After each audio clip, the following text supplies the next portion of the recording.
Naam, assalamu alaikum wana Chapesa Media. Kwa mara nyingine tena tupo katika viunga vyetu vile vile za burudani na michezo. Nipo na mzee wangu mzee Saidi, tujadili habari za kimichezo na tuangalie yale yaliyojiri, hususan sajili, tetesi, pili mwekezaji au mdhamini bwana Jairuti aanza kutekeleza ahadi yake alizoziahidi. Basi lishaanza kuandaliwa au lilishanunuliwa kwa tetesi zinavyoonekana, na picha pia kapiga nalo moja la wanasimba wenyewe pia na la kwake kwa ajili kuendeleza kutoa uhamasishaji wa kununua jezi original, msinunue jezi feki. Huyo ndio Jairuti kasikia ama ya wanachama wake pamoja na mashabiki wa wana Simba, akaona hapana, wacha nianze kutekeleza hili. Nini kingine kitajiri tutajua, sajili za Simba na Yanga. Nipo na mzee Saidi, nimemletea kitonge, tumsikilize anasemaje mzee wangu. Habari bwana? Salama mzee wangu. Shikamoo. Marhaba. Mambo anasemaje mzee? Poa tu. Kwema kabisa. Kwema. Umekaa kama vile ile kuna picha moja ile la Jordan yule anayetembea komando kipenzi. Hamna. Kuna mambo yanakera, yanaumiza, ndio maana unaona. Yaani ile timu imekuwa kama ya ulisi. Kama timu? Imekuwa ya ulisi. Yaani ile timu ni ya ulisi ya Simba. Vipi sasa hiyo timu ya ulisi na kabisa timu inaenda vizuri? Kwani wale viongozi si ndio wale tu? Wanatoka hao wanarudi hao. Wengine mpaka wamekwenda lock up wamerudi wao tu. Wanaendelea kuwepo. Hao wanabadilika. Hawabadiliki hao. Paka siri zinatoka sasa hivi. Zinavuja. Siri zinavuja, yani wanabadilika. Wenyewe wanaanza kujitoa. Kolowani Albadili, nilikwambia hawa kama kweli wanasoma itatupiga wenyewe, inatupiga itupigi. Mashe kutoka Zanzibar. Ndio hapo sasa, yani maneno yanaanza kufunguka, na mimi niliwahi kuyasema haya, ila watu wa Simba wameweka nta masikioni, hawasikii. Tuombe kibali kwa mheshimiwa waziri. Sasa nta unatokaje? Nta zinatokaje? Si ndio twende tukaombe kibali kwa mheshimiwa waziri. Mheshimiwa ndio atakuja kuzitoa watu waelewe. Bana mheshimiwa waziri, tunaomba kibali, tuandamane, serikali tusikie, wale watu wang'oke wa 10%.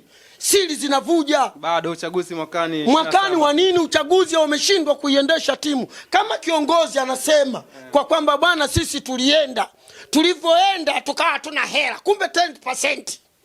Kwa nani yule uko na msaka? Okelo kaenda kuleta mambo yote. Zanaanza kufunga. Alafu huyo msemaji wao anakuambia uchafu. Ngoja mje muone taifa uchafu. Kesho kutwa kwa Jumatatu tarehe 18. Ngoja mje muone uchafu pale uwanjani pale. 19 KMC. Na ninakwambia hivi, tutaenda kuangalia au tutaangalia kwenye video.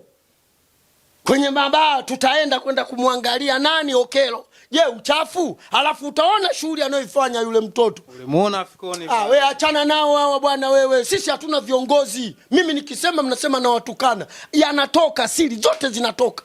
Kumbe wale viongozi wa 10%. Sasa mzee Saidi, hapo tuanze kabla tuendelea. Twende.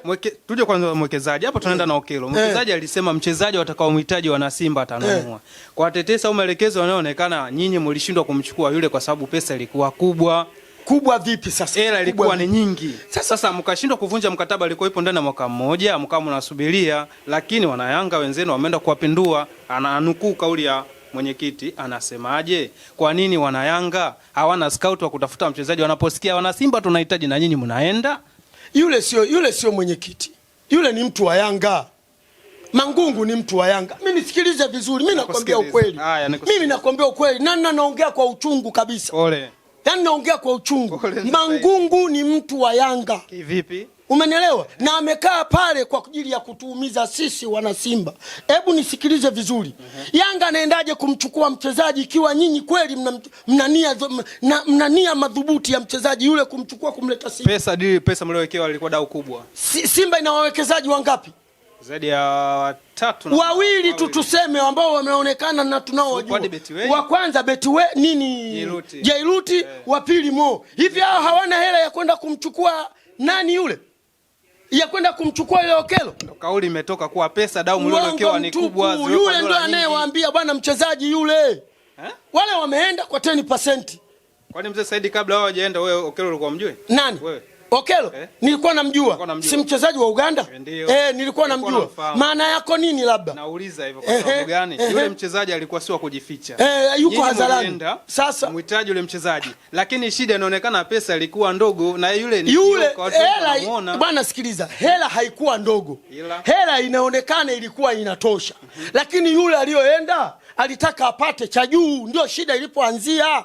Mchezaji nitatoa dola fulani na nipe cha kwangu. Cha kwangu hichi. Ndio zile 10%. Ndio zile 10% nazo zisemaga, ndio matokeo yake wanaenda kutuletea kina Kibabage. Hivi kweli Simba sasa hivi wakuchukua Kibabage? Mwenyezi Mungu wewe. Makonda tunakuomba mheshimiwa waziri. Nani? Jamani, tuoneni huruma hata waandishi wa habari. Si tumewakosea nini hao kina Mangungu jamani? Kwani sio beki? Beki yuko wapi jamani? Kweli jamani. Yanga wangekuwa wanamuona mzuri yule Yanga wangemwacha. Mbona hawajamwacha Mohamed Hussein? Sasa wa kwenu mmekuja ndio na yeye siafai. Kwani yule mtoto alikuwa anachezea KMC? Makonda, hebu tusaidie baba. Umepewa kofia, umepewa lungu. Wewe waziri wa michezo, si tunaumia Makonda. Nisikilize vizuri. Unajua nachokiongea kinatoka moyoni kwa Watanzania wanaoipenda Simba. Simba Sports Club. Mimi napotembea, jana nimepanda basi la mwendo kasi. Tena. Umenelewa? Nimekutana na mtu mmoja wa Yanga akawa anaongea jeuri. Jeuri yake ilikuwa inasemaje kwanza? Jeuri yake inasema kwamba si tutaendelea kuwafunga, tuna watu wetu kule. Nikamwambia ndio maneno ya Alikamwe yanawachanganya mpaka mashabiki wa Simba. Inaonekana kweli kule kuna jasusi, kumbe jasusi ni Mangungu. Sasa Albadili hajafanya kazi? Albadili ifanye kazi wapi bwana? Albadili walienda kuitikia dua mpaka ifanye kazi Albadili. Albadili inafanya kazi huku, ndio haya unaona yanaibuka. Wanaoisaliti Simba ni sisi wenyewe. Kila siku mimi nayasema, Okelo yule pale, mtu kaenda, toa pesa, Okelo aje, hakuna. Sikiliza nikwambie, Simba ile iliyokuwa nzuri, sio mwenyekiti Mangungu. Sio uongozi ule. Unazungumzia Anspopo? Unauliza. Anspopo alikuwa haulizi bei gani hela hii hapa. Yanga hawakukesha pale TFF. Sasa na wao walikuwa bosi hawana kipindi kile? Walikuwa hawana bosi wapi? Wanatembelea kikofia. Sasa sisi hatuna bosi. Simnaye. Wale Yanga kipindi kile, nisikilize vizuri. Wale Yanga kipindi kile walikuwa hawana bosi. Sisi kipindi hichi tuna mabosi hatuna. Mnao. Sasa nini shida? Sasa ndio nataka tupate jibu kwa kweli sasa mzee Saidi. Kama pesa ipo, bosi ana uwezo wa kutoa hela. Mangungu analaumiwa nini na kati hela ipo? Sisi ndio wenyewe wa 10%.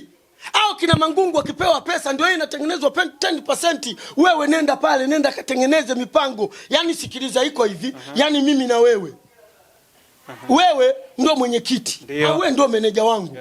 Bana si tunamtaka director yule pale. Sasa bana tutengeneze 10%, wewe nenda.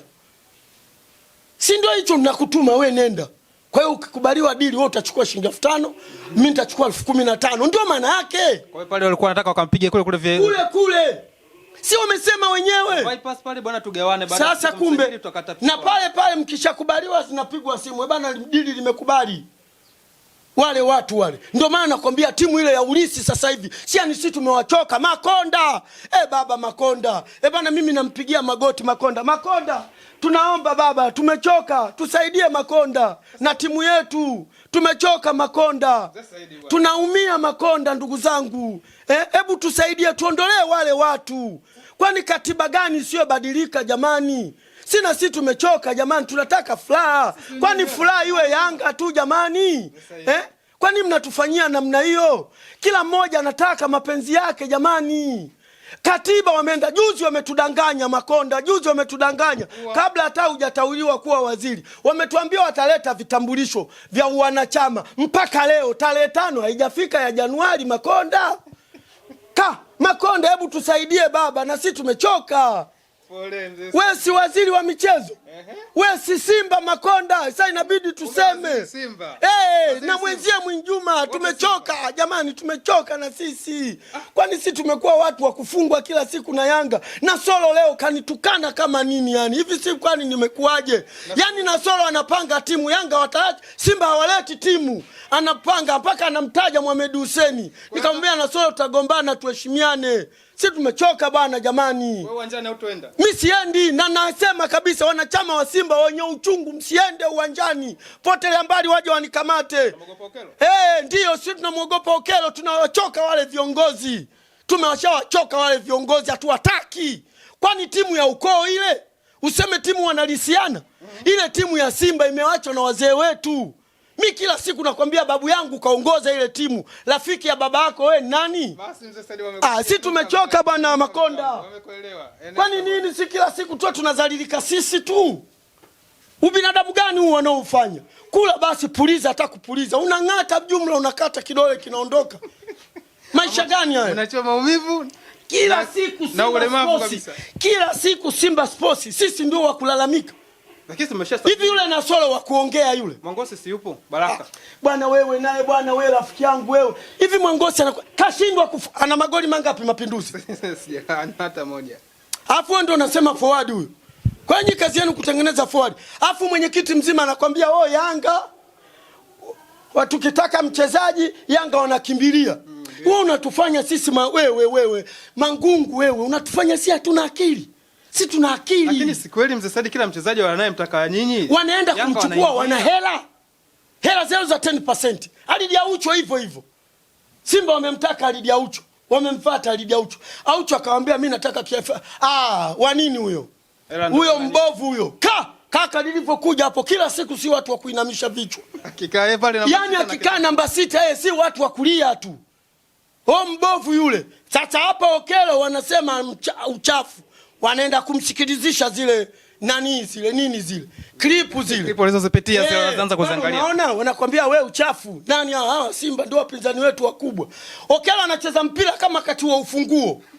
3 4 5 anazunguka zote yeza kwake. Nyinyi mnaenda kuchukua Kibabage. Ndio beki wa kuja kumkaba huyo Okelo. Kibabage. Mwenyezi Mungu, Simba ndio ilipofikia. Pabaya. Yani ndio wanasema sisi tuna uwezo wa kuendesha mpira. Sio hali mbaya. Tumeshaanguka. Ndio ile nafasi ya 4. Wa kutuinua hamna. Nafasi ya 4 yenyewe bahati yetu. Mungu akipenda. Hiyo nafasi yenyewe ya 4 tukiipata vidole machoni. Si tumechoka, yani tuache tu kwenda kuangalia Simba. Mbona watu walijizila mpaka vyombo vya habari viliuliza? Vilimuuliza marehemu Anspop. Na marehemu Anspop alikiri, akasema hawawezi kuja kutokana na timu yao haina matokeo mazuri. Si tumeshindwa kote, basi tuwaachie timu yao ya ulisi. Si ndio timu yao wao? Wakitaka kupata utajiri wanaenda Simba. Kwa upande wako mzee Said, lawama ziende kwanza kwa mwenyekiti. Yani ndio mtu wa kwanza. Wawili ambao hata bosi mwenyewe anatakiwa. Yani ndio wa kwanza. Nisikilize vizuri. Niliwahi kukwambia Simba ile nzuri. Babla alikuwa nani? Alikuwa mtendaji mkuu. Babla ndio alikuwa anawafuata wachezaji. Sawa. Na nimekuhesabia akiwemo Prince Mugalu. Ndio. Akiwemo Maestro. Sio watu wanakuja wanalopoka. Mtu mmoja namshangaa sana kaivujia Simba jasho. Jamhuri Kiwelu. Sio maneno ya kuongea yeye yule Jamhuri Kiwelu. Angalieni hizi hela mnazopewa. Ile timu. Kwani Kiwelu anasema kwa kwamba tusiulaumu uongozi wa wanachama. Kiwelu Jamhuri kakaangu. Alaumiwe viongozi wa wawekezaji. Wakurugenzi kule. Jamani. Hivi ni kweli maneno yale? Kwa hiyo amefeli pale. Beki mkubwa kama yule. Kafeli Kiwelu. Tena kafeli vibaya mno. Si maneno ya kuongea saizi yeye yale. Wale ndio waliokuwa wanatakiwa watuhimize sisi wanachama kwenda kung'oa ule uongozi. Leo hii anaenda kuongea maneno kama yale Kiwelu. Hayafai. Au shirikiane nayo hayo maneno. Yani hakuna. Abadani. Wewe ni mangungo tu. Na ndio mwenye zamana ya klabu ya Simba. Hakuna cha katiba wala nini. Twende kwenye asilimia. Nani ana asilimia nyingi? Kwa nini msimuite huyo mwekezaji? Nyinyi viongozi mkamweka chini. Bwana tunavyoenda mbona tofauti na tulivyokubaliana? Ahadi zenu mbona tofauti? Mbona hamtoi pesa? Hatuna wachezaji bora. Wenye timu yao wanapiga kelele. Wamefanya lini? Wewe leo Jamhuri unainuka unaanza kusema vitu vya ajabu. Nini jamani? Jamhuri umecheza mpira Simba. Umeisimamia Simba. Umekuwa kocha Simba. Jamhuri Simba haikuumi. Jamhuri usikie uchungu ndani ya moyo wako. Lakini yeye kwa muono wake alivyoona. Sio muono, hakuna. Maono yake alivyoona yeye ni hivyo. Hakuna cha muono. Wale wapangaji tu, mwenye nyumba ni mangungu. Kwa mangungu anaweza kukolomea wote wale, wote. Wakurugenzi wote na kuwashusha. Kama anaweza kukamata watu na kuweka lock up, anashindwa kumkolomea kwa mimi ndio mwenyekiti wa Simba. Wenye dhamana ni wanachama. Serikali sio wajinga kusema hii asilimia iende huku kwa wanachama, hii iende kwa mwekezaji. Nani ana asilimia kubwa? Nyinyi wanachama kwenye, kwani serikali unafikiri ilikuwa haina akili kuyaongea haya? Ilikuwa ina akili na iliyafafanua kuwa hapa kesho pataleta shida, na hii yote ni kwa sababu ya furaha, kwa sababu ile katiba inaingia. Mo alikuwa bado ndio kaingia, kaipeleka timu ikawa kila siku ina matokeo mazuri, kila mmoja kaona raha. Hamkufuatilia katiba na hakuna cha katiba. Watu angalia makushinda ushindi wa Simba pekee. Tunasema kabisa mpeni yote Mo. Umesahau? Ndio, mlikuwa mnaongea hilo. Mpeni yote Mo. Leo kuna baadhi sasa, leo kuna baadhi upande mnasema Mo atoke, wengine mnasema Mo abaki, wengine Mangungu atoke. Na anayekwambia Mo atoke, huyo ndio mnafiki ambaye yupo pamoja na kina Mangungu wanayeuua Simba. Wallahi nakuapia. Wewe kama kweli una uchungu na timu, kwa nini usitoke kwa wanachama? Mwenyekiti wa Yanga alitoka akawaambia hivi wana Yanga, jamani, tunapita katika kipindi kigumu, hatuna pesa. Na kweli ukiangalia Yanga walikuwa hawana hata mwekezaji hata mmoja. Ndio kaja huyu Garibu ambaye anayesema Yanga bingwa. Kamaliza ana neno lingine la kuongea. Hilo Yanga bingwa imeisha. Yaani ukimpelekea kitonge na yule mtoto engineer si kila siku anamlazimisha. Sema mzee samani bwana mzee, hebu asalimie kwanza watu bwana. Akisalimia mzee hujamalizia neno moja hapa bado. Kuna neno malizia. Mnasema mzee watu wanacheka cheka. Wewe Yanga bingwa. Na Yanga bingwa kweli. Mzee Saidi, tuje kwa mwekezaji wenu Jairut, mzabuni wenu wa jezi. Ahadi alizoziahidi, ahadi ya kwanza inaonyesha tayari kashaanza kutekeleza. Wewe bwana sikiliza, na wewe tusije tukagombana. Ahadi gari gani anaenda kulileta? Gari lina tangu wamesema mwaka juzi si mwaka jana gari lilikuwa wapi? Si anashindwa kututengenezea timu, na yeye ametuahidi nitawachukulieni mchezaji yoyote bora mnayemtaka. Si tunamtaka yule pale Okelo. Mbona hajaenda kumchukua, anaenda kuleta mabasi? Kwani unasikia sisi tunafanya kazi ya usafirishaji pale? Namsafirisha nani? Wale hizi ulitaki tena. Ya nini sasa timu mbovu? Uwe na hizi na timu nzuri. Una hizi la timu mbovu. Unaenda kuniletea Kibabage mimi. Kwa hiyo yeye huyo nani siju kakaa kwa kuwasajili kila Kibabage. Kibabage. Makonda Kibabage anakuja. Beki mzuri. Anaenda bwana na wewe beki wa wapi? Na wewe ndio unashangilia sisi tuendelee kuumia. Mimi sinakwambia bwana usinitibue bwana. Yaani mimi nakwambia ukweli Kibabage.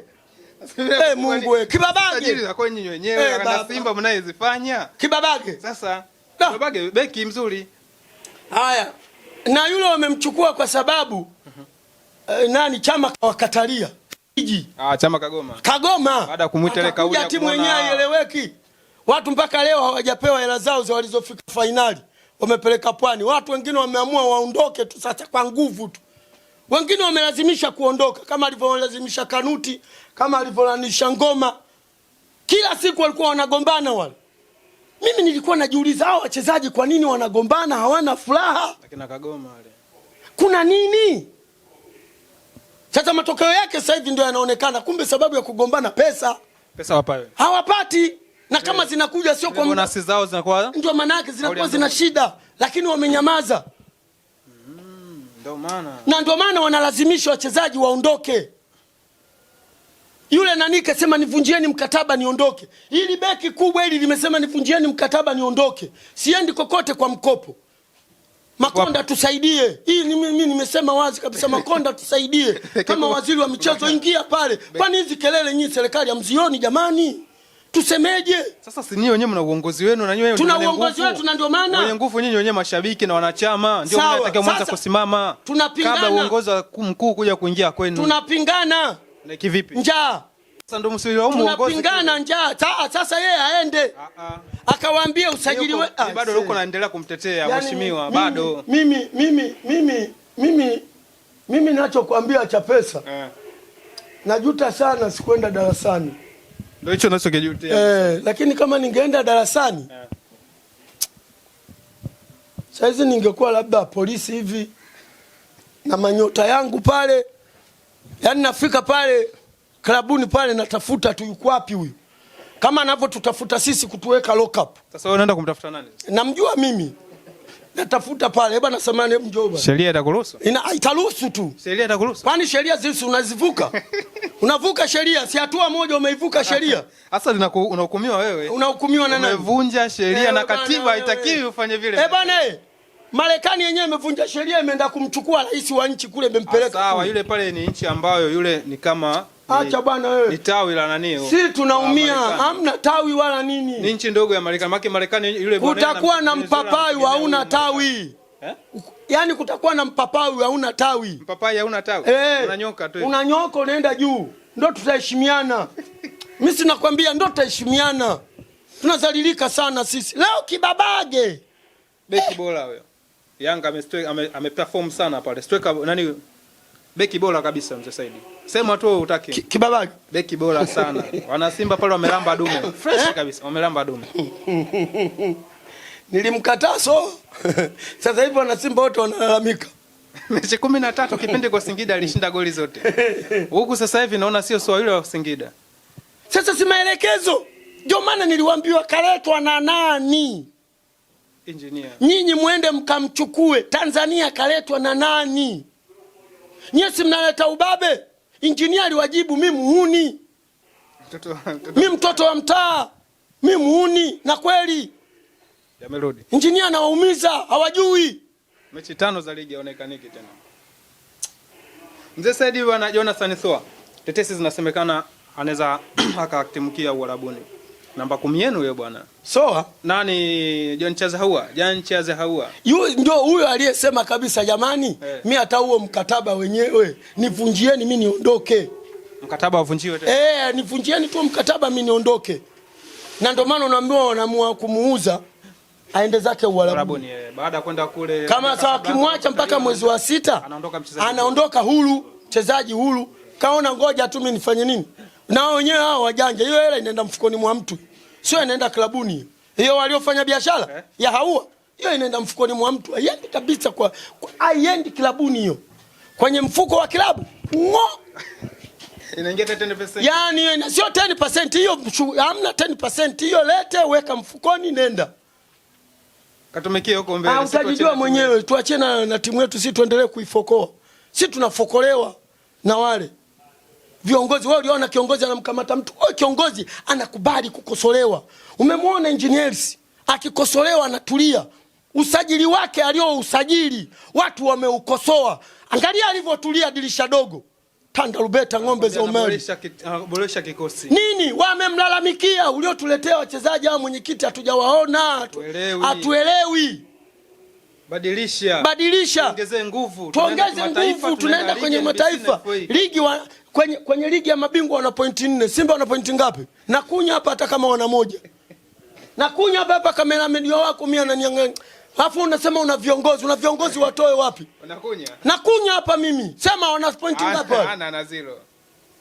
Alafu unasema mimi na viongozi. Una viongozi au ndio wenyewe wanasema nani takataka, ndio wenyewe wale. Wanasema takataka nini? Nani yule wanamsema yule mchezaji uchafu? Wao mseme uchafu yule mchezaji. Sawa viongozi anaonekana mchafu. Na wenyewe wamekwambia tunaenda kumsikilizisha hii. Na anauliza pale ingekuja Simba anacheza namba ngapi? Na kati tayari kuna watu, kuna nani yule Morris Abraham. Yule malaika wako. Na yule napokuambia malaika. Hawa wawili hao. Kati ya Panzu au malaika wanaweza wakaondoka muda wote wale. Shauri yako. Mapema mzee Said Kodi unanipa hiyo. Mpanzu au Morris Abraham. Mmoja wapo.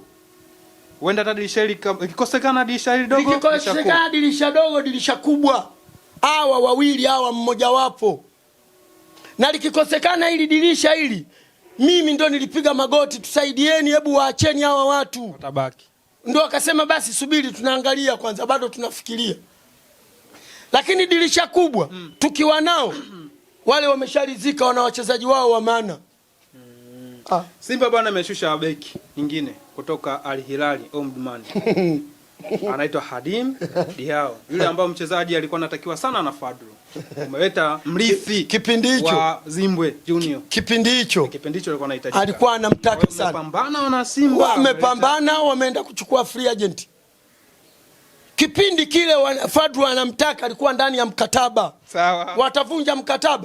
Niambie mchezaji mmoja tu tangu wale wameingia walioenda kuvunja mkataba wakamleta. Nani? Kama sio free agent wote. Simba inaenda kuchukua wachezaji wa mikopo.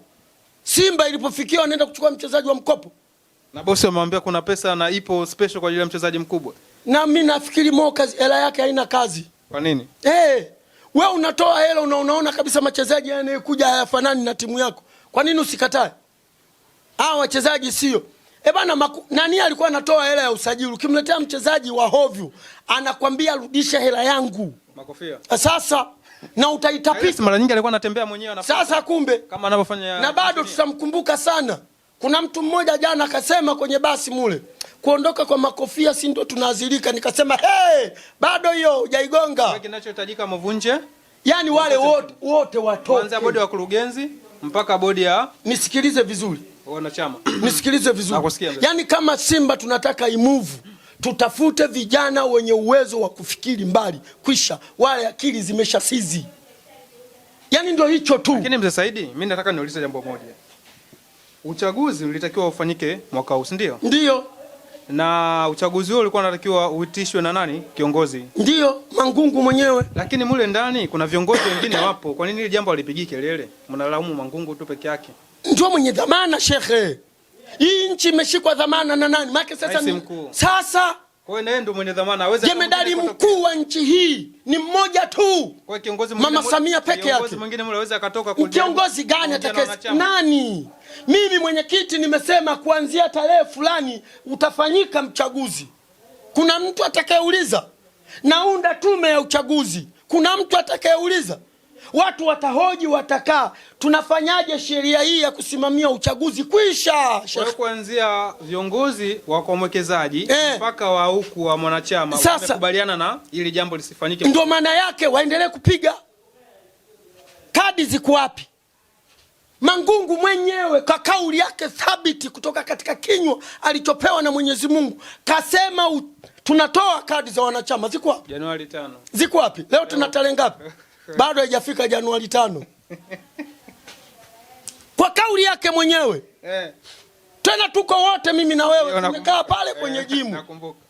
Na tukaanza kujadiliana. Sio wewe? Itakuwa ni vizuri wanachama wajiunge wengine hili walilolifanya zuri. Leo tuna tarehe ngapi? Tuna tarehe 16. Afu unasema wanachama utoke wapi? Sasa hizi wanaanza kugeuka. Wanataka kukataa uchaguzi uende 2027. Wao wameshajipanga. Na 2027 anganganie tena huyo. Na anangangania. Kwa uongozi itakuwa ni kwake tu. Sasa ndio maana nimekwambia timu ya Ulisi ukae miaka mingapi wewe unaendesha. Sasa kwa nini bosi mkubwa upande naye asiongee? Bosi mkubwa nani? Yule upande wa pili au kwa vile kwa kake naingia saa yake apige kelele huko, ameamua kutulia. Hebu nisikilize vizuri. Wale wa upande wa mwekezaji si hatuna hata haja nao. Lakini si ndio naye toa pesa na pesa mambo yote. Wewe unaweza kuondoka na pesa yako akaja mtu mwingine. Mimi nitabaki na nembo yangu ya Simba ambayo ndio klabu. Umebaki nayo. Nabaki nayo mimi, wewe nenda. Atakuja mtu mwingine mimi nitafanya naye biashara. Na ndio maana unakuta mtu mwingine kajenga nyumba yake yote wanaingia mkataba. Bwana mimi namalizia nyumba yako, alafu mimi nitaishi kwa miaka 3. Ndio wanaingia mkataba makubaliano. Sawa? Ule ni mkataba na sisi na Mo tuna mkataba naye. Kwa bwana sisi tunakupa endesha timu yetu. Ila sisi tutakuwa tuna hisa hii wanachama na wewe utakuwa na hisa hii. Kuna shida gani? Lakini watu wa Simba wanaweka nta. Hawasikii. Kila siku nilikuuliza swali moja nikakwambia hivi umemwona shabiki wa Simba nini wa Yanga au mwanachama wa Yanga analalamika? Hapana, hujana. Kwa nini analalamika? Mambo yako shwari upande. Sasa kamtaka Okelo kaja. Pia tumalize na hili. Juzi Yanga ameshusha tena chuma kingine striker boy kutoka hapo Angola. Na nyinyi Simba simlimtaka mtu kutoka Angola? Ile gweli. Yuko wapi? Tetesi tu zile. Si tetesi hela hamna. 10% kuna majitu mengine yana akili. Hawa wenzetu tunaona East Africa hii. Kuna watu wengine wana akili. Sasa ukienda 10% ukiipata 10% ujue umechukua goigoi. Kina Pao Marijobe. Yule mchezaji yule mwingine yule alikuwa na rasta yule. Fred funga magoli wanakwambia yale ndio yalikuwa 10%. Njoo tunapiga 10% hapo. Watu wa Simba kama kusikia wangeshasikia siku nyingi na wangepiga kelele. Saizi wale wangekuwa washaondoka. Akia Mungu mimi nakwambia serikali lazima ingeuliza nini huko? Hatuelewi. Mbona tuelewi wananchi wanalalamika? Sisi tuko chini ya kimvuli cha serikali shekhe. Sisi tunafuata mujibu wa serikali. Maisha yetu ni serikali. Kwenda msikitini, kwenda kanisani, hiyo ni imani yangu. Ndio. Lakini sisi tunaishi kwa mujibu wa taratibu na sheria za serikali.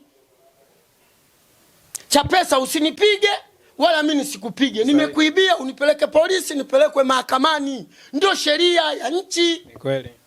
Sasa wale wao wanang'ang'ania timu yao. Timu ya wanachama. Azeni sauti wanachama, yeye atatoka. Hatuwezi kukaza sauti, wakikaza sauti watu wanaitwa njoo, bahasha hii. Tena wanaulizwa wewe umekula wewe? Sijala, chukua bahasha itoka hapa. Kumbe kuna watu tayari wanashana kunyoshewa mkono. Bwana wewe nenda bwana, sisi tunawajua. Unakosa wewe tu mzee Said. Sisi tunawajua. Na ndio maana unakuta wanakimbilia, hawa viongozi wanakimbilia mapolisi kwenda kukamata wenzao, wanaweka lock up. Kufuta mdomo.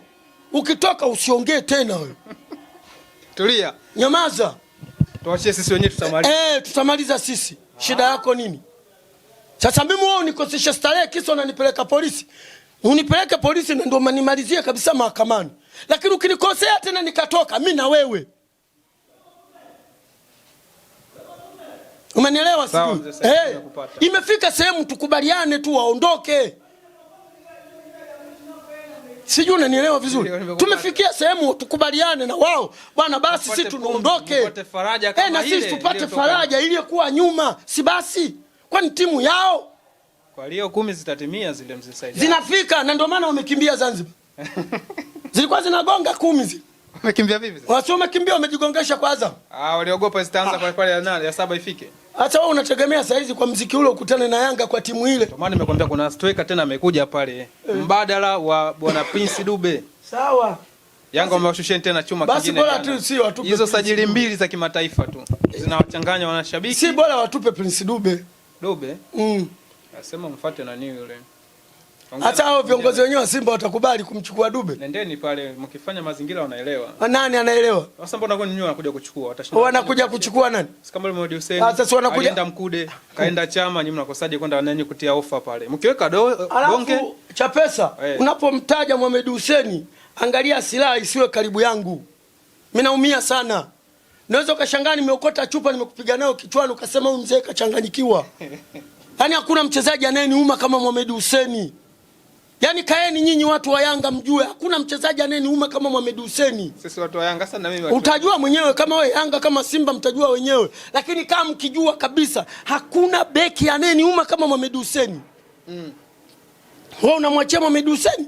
Niliwauliza ni muda sahihi wa kumwachia Mohamed Hussein. Acha aende kazeeka kiko wapi? Sasa mleta Diao. Diao? Diao gani? Diao si beki wa Al Hilal yule. Ana miaka mingapi?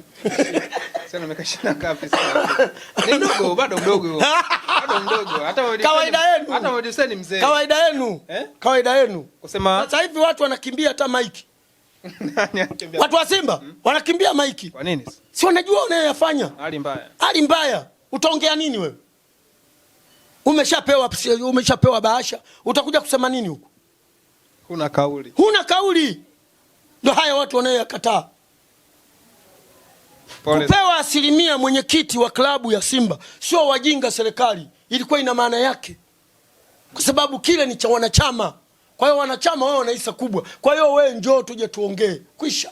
Kwa hiyo haya yote wanayoyafanya mwenyekiti wa Simba yumo na yeye. Si alizima umeme wakakimbia? Au umesahau? Alizima umeme wa nini sasa? Wapi sasa?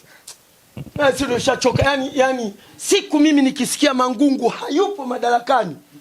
Mimi nitakodi pikipiki nitaenda Vingunguti kununua mbuzi mweupe. Kwa ajili ya nini sasa wewe sasa? Hiyo ndio nadhiri niliyoiweka. Akumbele ahadi yako mbuzi, ya nadhiri yako uliweka ya mbuzi ile niliweka ile ilikuwa ya kuku ya Saido. Na alipoondoka kweli nilimtia kisu. Nikamwaga damu chini. Hii mbuzi. Basi uchaguzi 2027 mtapofanya. Ana ufiki tarehe 27 hiyo timu tunawaachia wao. 2027 ifiki. Haifiki. Tunawaachia timu, tunaizila timu. Na leo nimekutana na mtu na manyota yake mawili. Kaniambia mzee Saidi tumechoka, nikamwambia tunawaogopeni nyinyi wenye nchi. Wafanyaje sawa? Tungeshaenda kufanya fujo. Fujo mtakiwi. Haitakiwi vipi? Haitakiwi vipi? Katiba hawataki kutoka. Hawataki kutoka. Hawataki kutoka. Kumbe unatakiwa ufanyeje? Kwa waandamane. Maandamano hayatakiwi. Sawa, sasa ndio hivyo. Si mchezo. Tunaogopa. Maandamano mnakosea. Sisi tunaweza tukafanya maandamano ya amani. Hapo ya amani. Wewe binafsi inawezekana nafsi yako wewe ulikuwa unaona hutakuwa na kwa bwana. Sisi tunaweza tukafanya tukaomba vibali maandamano ya nini? Maandamano ya mpira. Shida yenu nini? Tumemchoka mtu fulani. Sasa kabla mjafanya hivyo, nyinyi wanachama mkutane kwanza.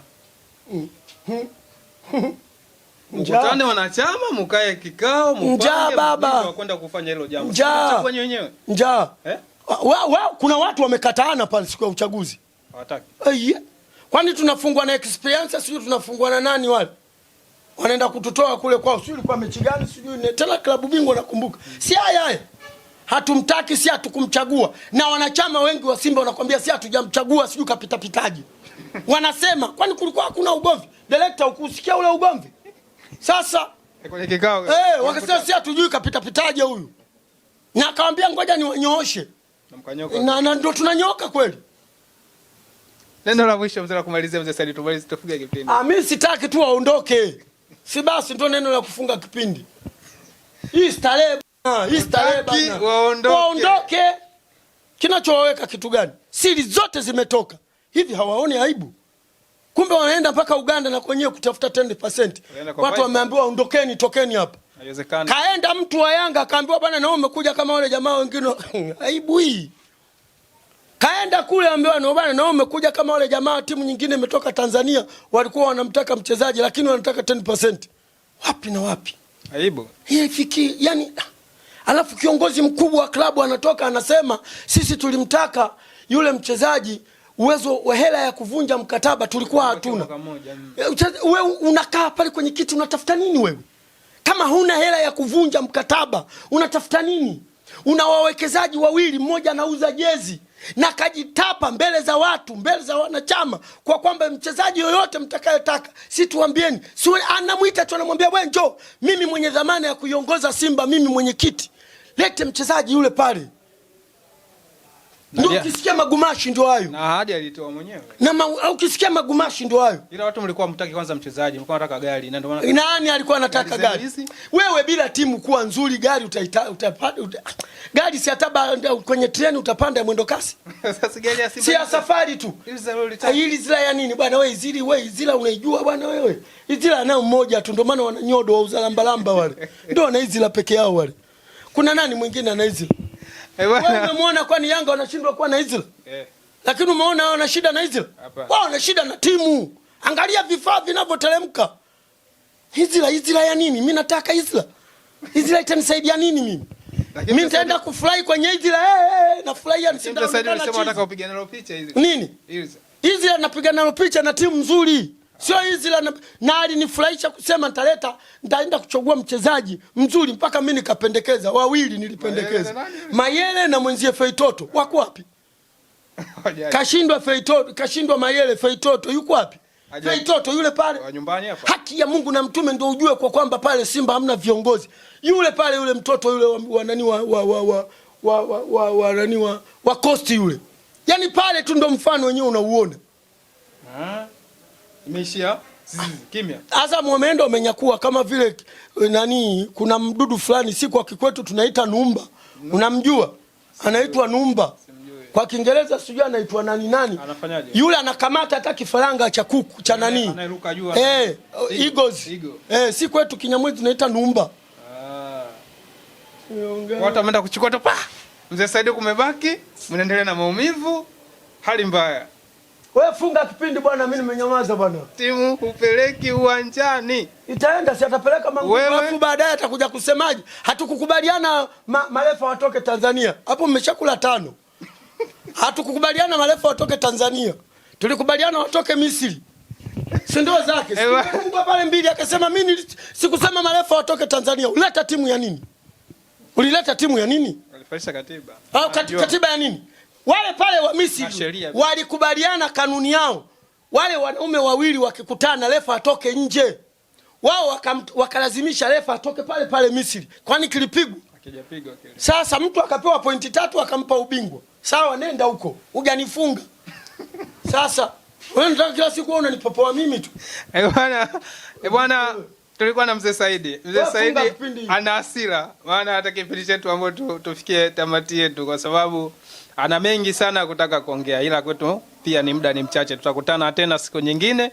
Yeye maoni yake au ushauri wake, Simba Sports Club inamuumiza jamani, sajilini wachezaji waliokuwa wenye quality ya kuja Simba. Ni yeye mawazo yake na ushauri wake pia. Mimi sina la ziada, nyuma kamera yuko Direct Shizi. Mimi fikisheni taarifa yenu na nayo letene kipindi kilichokuwa bora na murwa. Tukutane tena hapo baadaye. Asanteni.